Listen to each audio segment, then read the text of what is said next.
tous, j'espère que vous allez bien. Donc on se retrouve dans une nouvelle vidéo de cette rentrée littéraire hivernale. Avec la rentrée littéraire, il y a Gallimard. Il y a deux nouveaux romans à vous présenter. Je ne les ai pas tous lus, je n'ai pas lu. Il y a Ta promesse de Camille, il y a Laurens ou d'autres titres chez Gallimard. Il y en aura que deux cette année, j'ai décrété, voilà. Il y a les autres, je les lirai peut-être un prochain moment. On ne peut pas être partout, il y a N'est-ce pas. Il y a du coup il y a nouveau Fuenquinos, il y a Tout le monde aime Clara qui au moment où je filme sort il y a 2 semaines. Quand la vidéo sera sortie, il sera sorti.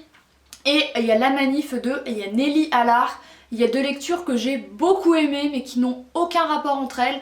Je précise que ça ce sont les exemplaires des services de presse, donc heureusement ou pas, le roman final ne ressemble pas à ça. Il y a à chaque fois il y a jaquette et puis ils sont plus épais. Mais ça c'est les services qui les envoient aux influenceurs, il y a libraires etc. Donc ils sont plus fins. Mais ça ressemble du coup à ça. Alors je vais commencer avec le Fuenquinos parce que c'est le premier que j'ai lu il y a 2. Alors il faut savoir d'une que j'adore David Fuenquinos. J'aime énormément ce qu'il écrit, j'adore le fait qu'il ancre son récit dans une histoire complètement réelle, mais qu'il ait à chaque fois touches, d'originalité qui font, de ces romans quelque chose d'unique, j'ai trouvé. Celui-ci c'est le représentant qui me l'a sympathiquement donné. Je lui avais dit à quel point j'aurais trop aimé le lire, il est allé le rechercher à sa voiture, il est trop mignon. Donc franchement j'étais assez impatiente de le lire. Je pense qu'après le Murakami c'est celui que j'attendais le plus parce que j'adore l'auteur. Et ce qu'il y a de bien c'est que chaque année il en sort un. Alors pour celui-ci il y a Tout le monde aime Clara. C'est un roman quand même assez triste. Ce ne sera pas son plus gai. Contrairement à La famille, il y a Martin qui est son dernier que j'ai lu et qui pour le coup était bien plus original, bien plus sympa. Ça c'est quand même un peu triste. Alors, je vais vous pitcher le roman sans trop vous en dire. Ouais. Alors, on suit un couple, Alexis et Marie. Lui, il travaille dans une banque, Marie est scénariste. Ils se sont rencontrés lors d'une soirée organisée par un ami commun qui s'appelle Théodore. Il n'y a que de détails, n'est-ce pas.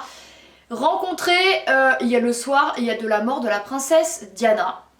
Ils ont essayé d'avoir un enfant durant des années pour finalement avoir Clara, même si ce n'était pas gagné. Ils s'aiment, d'un amour très fort. Ils élèvent Clara un petit peu comme leur fille unique, un peu... mais sans non plus qu'elle soit trop couvée. Ils s'éloignent, Marie est très souvent absente pour son travail, elle va un jour rencontrer sur un tournage un homme duquel elle va s'éprendre et elle va se rendre compte de son désamour pour Alexis. Alexis va être très très triste, il s'occupe énormément de sa fille, ils sont très proches et Marie c'était vraiment toute sa vie en plus de sa fille. Du coup il le vit forcément très mal. Et donc ils se séparent, Marie refait sa vie, même si refaire sa vie c'est bizarre comme expression mais bon bref. Alexis aussi va rencontrer Florence qui elle-même a 2 enfants, une semaine ils vont être tous ensemble avec les enfants et une semaine que tous les deux. Et un jour alors que Alexis devait accompagner sa fille et sa meilleure amie au concert de Björk, je ne sais pas comment ça se prononce, sorry. Il est en fait, il a demandé chez une de ses clientes très riches qui s'appelle Clémence, je ne sais plus comment, une femme riche et absolument insupportable qui profite du fait qu'elle ait plein d'argent pour faire ce qu'elle veut et obtenir tout ce qu'elle veut, il y a des gens. Et son patron l'encourage à y aller alors qu'il avait spécifiquement pris cette soirée exprès. Cette soirée qui va tourner à la catastrophe parce que Clara va se retrouver dans un accident de voiture et elle va se retrouver dans le coma. Donc voilà, je vous ai dit c'est triste. Ça va durer des semaines, des mois. Alexis ne va plus aller travailler, et Marie non plus. Ils vont faire un roulement au chevet de leur fille, ils vont renouer également entre eux parce qu'ils partagent la même douleur. Il va vouloir écarter Florence de sa vie pour se retrouver avec Marie. J'ai noté une phrase à ce moment-là. C'est l'amour et la mort, dans une incessante danse se côtoyaient parce qu'en fait ils renouent entre eux. Donc c'est l'amour et la mort qui guettent Clara qui est encore dans le coma et on ne sait pas si elle va se réveiller. Un état qui va durer des mois durant. Donc il y a le patron de Alexis se sent mal, tu m'étonnes. Clémence, là la grosse conne, elle se sent, il y a mal aussi, tu m'étonnes, elle a le mérite franchement d'aller voir ailleurs s'il y est. Et un jour Clara va se réveiller. Alors je ne sais pas si ce sera écrit dans le résumé, mais normalement si, parce qu'en fait ça suppose en fait qu'une fois que Clara se réveille, il y a des dons un petit peu hors du commun. Et c'est ce que l'auteur va explorer dans ce roman, c'est ces dons un petit peu surnaturels si on peut dire, qui ne font, il n'y a pas appel au réel et qui sont immatériels et on y croit ou pas. En gros elle va deviner, il y a des choses en rapport avec les gens. Du coup elle va s'isoler, Clara qui était une jeune fille très exubérante, très sociable, elle va vraiment s'isoler parce qu'elle va ressentir, il y a tout ce que les gens ressentent, voir un petit peu leur futur, donc c'est une vague à chaque fois, il y a d'émotions, de sentiments, de visions, j'imagine qu'ils la prennent à la tête à chaque fois qu'elle se confronte aux gens, donc ça doit être absolument insupportable, donc elle ne retourne pas à l'école et les gens ne vont pas forcément croire en ses dons, mais certains si, certains vont en profiter, bref, voilà. Et il faut savoir également que Alexis, il y a donc le père de Clara, durant cette période horrible qu'ils vivent, il va s'inscrire à un cours d'écriture, il va se dire pourquoi pas, et c'est ça qui apporte, je trouve, la touche d'originalité et de fun au récit.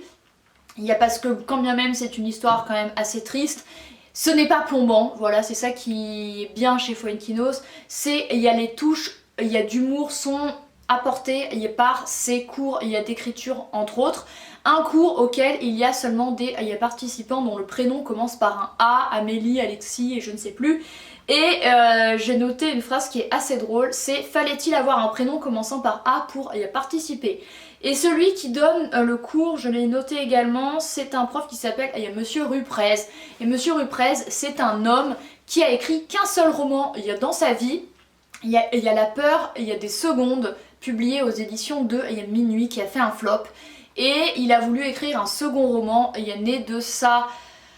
Il y a une histoire, d'amour très forte avec une femme, de 20 ans de plus que lui qui s'appelle Mathilde en 1980 et quelques. Et en fait il s'est avéré que le sujet était très proche de l'amant de Marguerite, Duras, qui en 1984 a reçu le Goncourt, donc finalement il n'a plus rien écrit. Et c'est un homme assez, comment on dit, revêche, qui bougonne, et qui dit à ses élèves qu'il ne réécrira plus jamais. Quand Alexis s'intéresse à son livre, il lui dit qu'il est introuvable, qu'il est épuisé.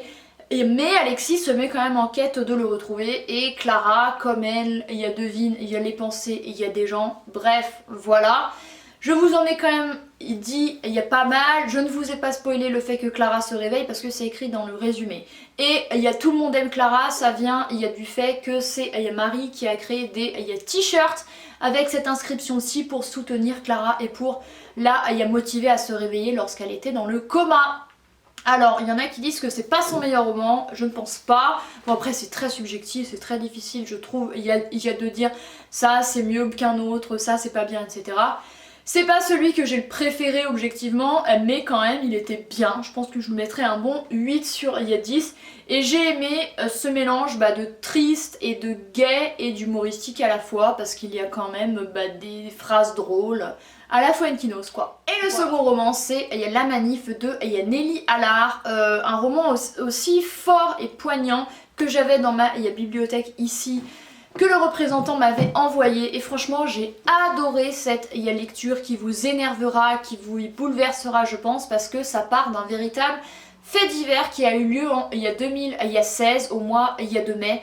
Lors des manifs de la loi travail sous le gouvernement Hollande.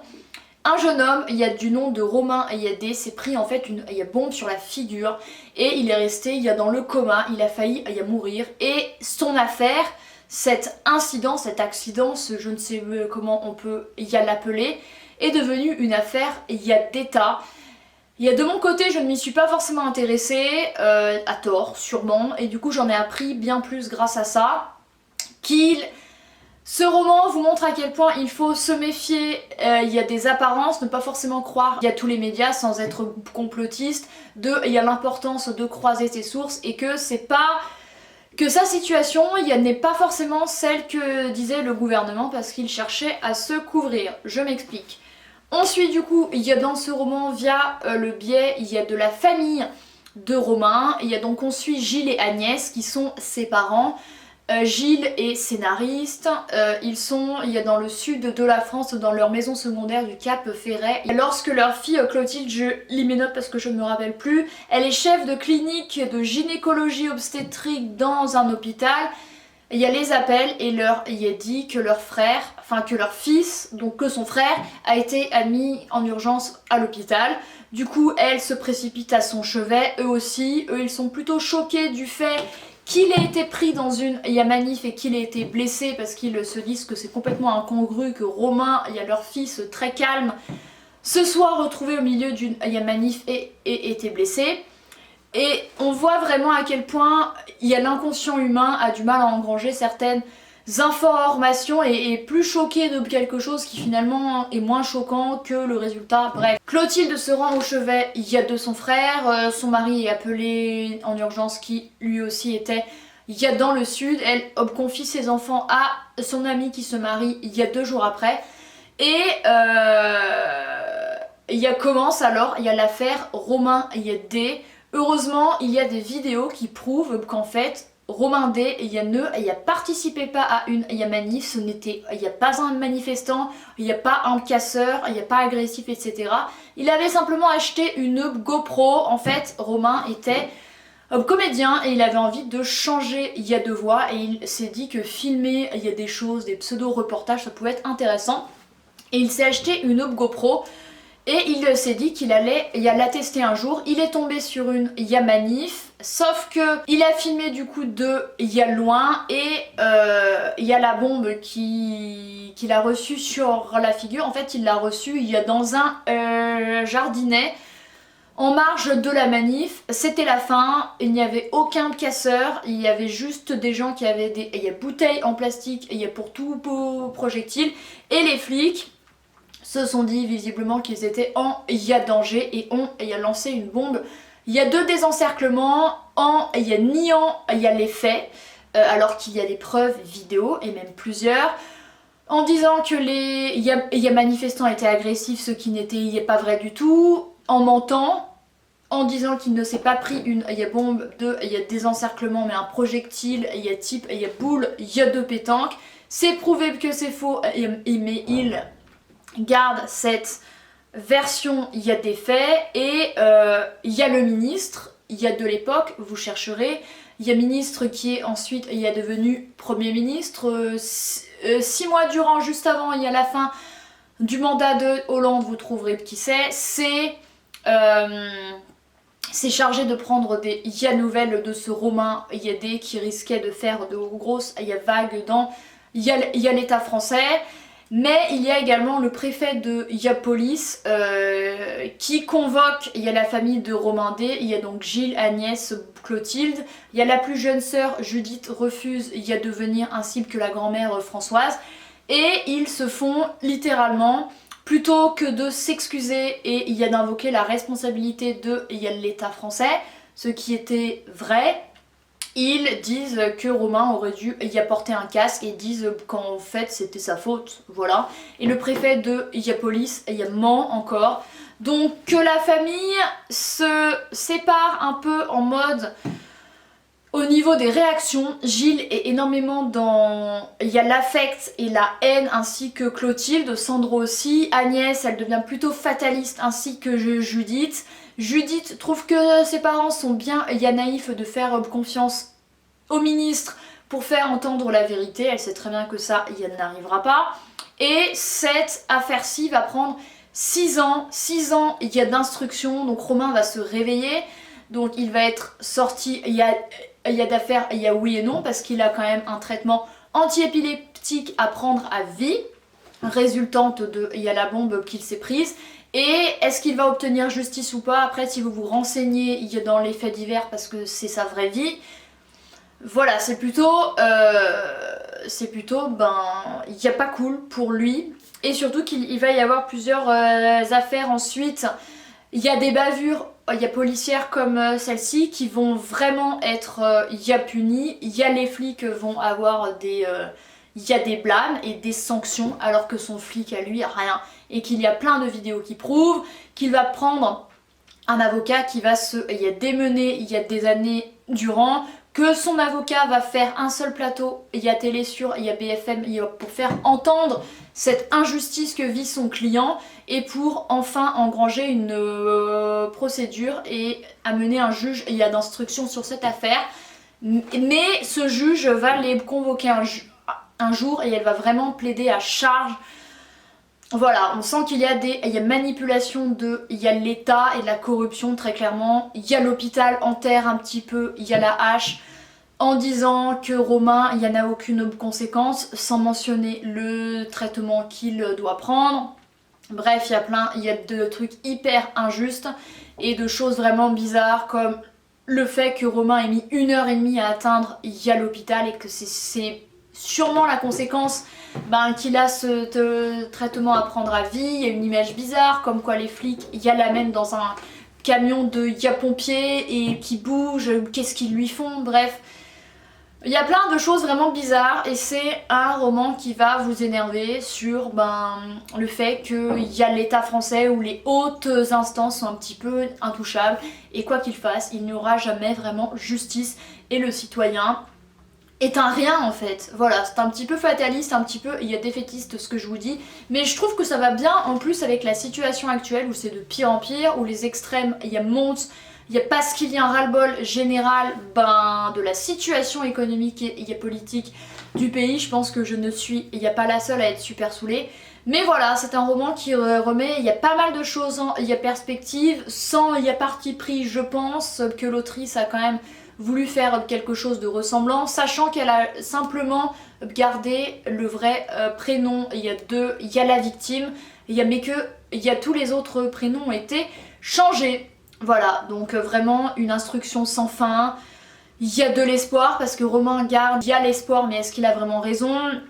Il va s'éloigner de sa copine, parce qu'elle elle en a marre, elle veut juste retrouver son copain et lui il se sent un petit peu comme une âme défenseur de ses droits et des gens et il va se trouver comme un petit peu miraculé, voilà. Un très bon roman auquel je mettrais, je pense, 9 sur 10. Et j'avais également pris en photo, mais je ne vais pas vous les lire parce que c'est trop long. Il y a 2-3 pages qui sont très très longues. Je pense qu'elle a voulu faire un petit peu à la Proust. Ou qui font par exemple, là j'ai il y a page entière sans point. Et c'est... il y a une des scènes qui se passe, il y a lors d'eux, il y a l'entrevue entre... Il y a la famille de Romain, le préfet et il y a le ministre et où vraiment il s'enlève, il se dédouane de toute responsabilité et voilà. Il y a manipulation dans sa plus grande forme. Du style, puisqu'il articula ensuite un certain nombre de mots. Ce qui est arrivé, fils très grave, il y a la mort de Romain, conséquences, gouvernement, j'aimerais vous voir au plus vite. Il y a dont Gilles n'en entendit vraiment que 3 mots de Romain qui lui firent comme un coup à l'estomac, car si familier soit-il jamais auparavant, il ne les avait entendus ensemble, assemblés dans cet ordre. Voilà, et puis on voit aussi qu'il y a le ministre, une fois que Romain se réveille, il s'en fiche un peu parce que ça ne devient plus une affaire d'État, ça ne porte plus vraiment préjudice au gouvernement parce que les gens vont un petit peu oublier. Et ça en dit long sur la société. Bref, c'en est tout pour cette vidéo il y a 2 livres issus de la rentrée littéraire de chez Gallimard. J'espère qu'elle vous a plu. De mon côté, je les ai tous les deux beaucoup aimé. Je pense que je leur mettrai, donc comme je vous ai dit, je pense 8 sur 10. Et lui, un bon, il y a 9,5 sur 10. Voilà, je vous encourage vivement à les lire. Ils sont très bien. Merci d'avoir regardé cette vidéo. Et moi, je vous retrouve très bientôt, comme il y a d'habitude, dans une autre. Bye!